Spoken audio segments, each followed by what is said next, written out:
Socratic seminar.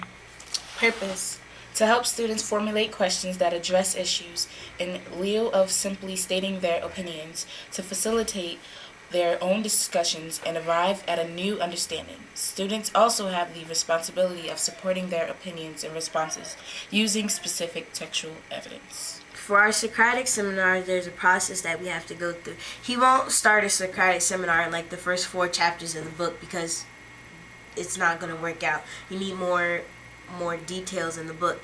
We'll usually be like in the 12th or the 13th chapter of the book, like where we have an understanding or where we have our own opinions about the book. At first I wasn't too eager to read it, but then I heard we were doing a Socratic circle, so I paid more attention to the text. I looked more into detail because I always wanted to look at possible things, possible choices I can make questions about to throw in the Socratic circle. So it made me pay attention more to the book and feed more into what Mark Twain was trying to portray. Yeah, it made you think beyond the book, not just Huckleberry Friend. It made you think about how does this tie into like our present.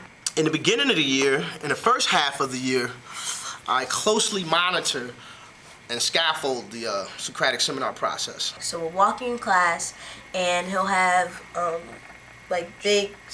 we'll have big sticky note type papers, right? And then he'll tell us to make up questions using our 6 levels of questioning. So I may have one group just do level 4 questions, 4 level 4 questions. Another group do 4 level 5 questions. Another group do 4 level 6 questions. And I post them all around the class on poster board. My favorite one on here is...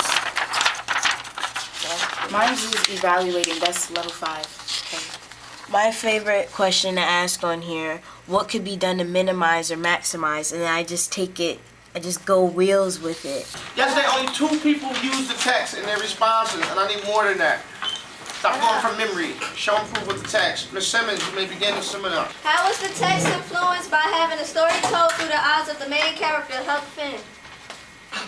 The story is like influenced by the telling of Huck Finn because you only get his perspective, and that's the perspective of a child, and it's like you're only getting his side of the story. You're only getting how he feels about the situation, whether it's fair to him or not, whether it's right or wrong through his eyes. And we all know he has a twisted moral code. And I think like Mark Twain, he used Huck as an example of how certain people in that society at the time, they didn't feel like the society was right.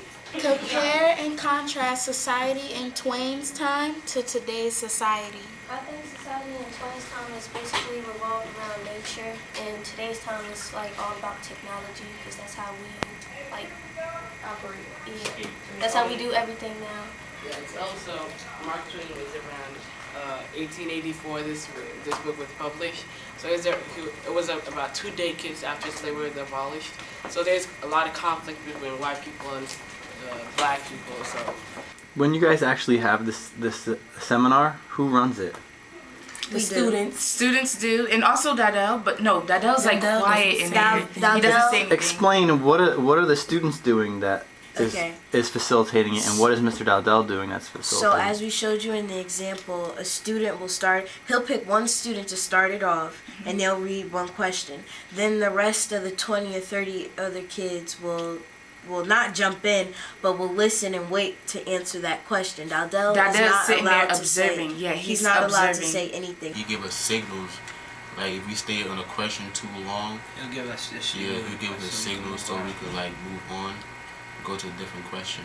He listens to the answers, he listens for sidebars when people are talking, and he listens to the questions, and he marks, he checks you off so you can get your points for your grade. And the Socratic seminar is not only helping you with your literature, like your literature learning, it's also teaching you in a way to speak up for yourself, to have voice and poise and have a certain diction about yourself, because it's telling you that, oh, I need to speak up, oh, I need to put myself out here, this is how I'm going to advertise myself because I want to get my point across. That's like a life lesson. Public speaking. Yeah. Like before, like when add on to what she was saying, like personally, me before, like the first time I was doing Socratic seminar in Dardell's class, I was nervous. Like when I used to speak up, then I get scared, like oh, and then I start laughing, and then they start laughing, then everybody else goes, then I say skip it. But now I know how to like speak up and get my point across, because I really want those points too.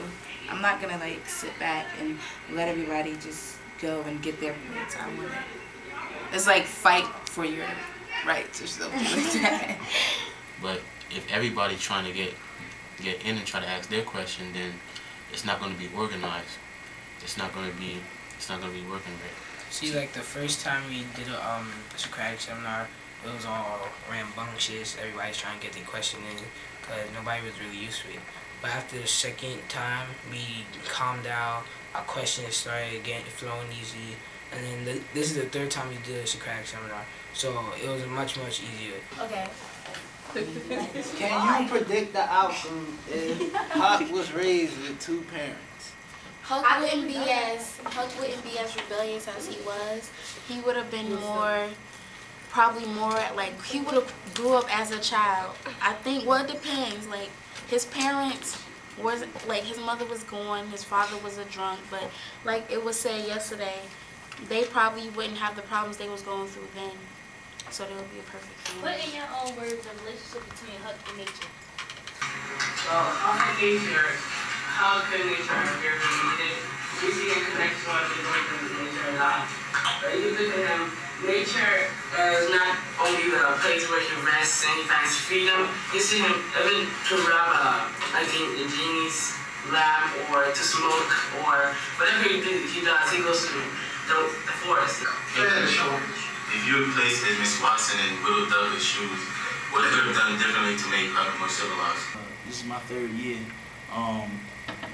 It's the end of my third year. One of the biggest fears that I have in doing this, because I want to, right? But I think I'm afraid of failure. If I do it, and I'm just gonna be honest. You will. I mean, it's not easy in the beginning. You'll stumble, but you'll learn. Jordan Cagle said in the video, the first time we tried this, he said it was rambunctious. It was rambunctious. So, and he's letting you know it failed the first time. It didn't come out like maybe you had it pictured it in your mind. The idea that you're going into it, recognizing what your fears are, is awesome. So, I mean, you go in, and I gotta tell you, the only failure we have is doing the same thing over and over again and getting the same results. And to be able to change and say, wow, like I'm going to open up the door to give the children more control of the learning and steer what needs to happen, I guarantee you success is not far off. You select your text. I'm thinking history. So, for instance, Indian removal act. Yeah. I use this as well recently. So, the Indian Removal Act, especially if we were using the same document, it wasn't necessarily something that if you weren't someone who liked to read about history or interested in history, you would not pick this up and say this is something I would want to read. So, what are some things that you do to spark interest in the first place? Even if you do the Indian Removal Act, you need to find a short story or locate some type of text that documents that narrates that supports that document. Right. Disturbingly enough, it's even easier than that. Indian Removal Act is really about eminent domain. Yeah. UMDMJ, right, used to be houses and businesses and active neighborhoods. Ain't no more, all right? And essentially it was taken over and it was plowed under, and people were paid pennies on the dollar, essentially, for what their houses were really worth, and now we have UMDMJ. The kids know it. The kids have been there. A lot of kids are in dental program. Indian Removal Act is eminent domain. All right? So from your point of view, you've got your social justice kids. It goes one for one. I've been in your class with discussions that you've carried on with your kids. You're already conducting it. It's just you got to turn the reins over to the kids. We have to make connections with certain issues in the broader scope. And that's the fun of it too. I mean, I love that. I really do. To be able to take current events and be able to take something that might be seen as dry and say, wow, I've never seen that in that perspective. And That's why we have common planning time and we talk about it. One of his kids made a connection to Amari and a copper son. Yeah, you don't make connections. But the whole purpose, I don't want you to miss the purpose. They get deeper into the text with this. You know, remember even I think one of the girls probably didn't even like Huck Finn at first, but after having to read it and come up with their own question, She's re-engaged. they're re-engaged. Okay. The questions are what is going to motivate Because she's them looking at that text in a critical, in a critical way now. way.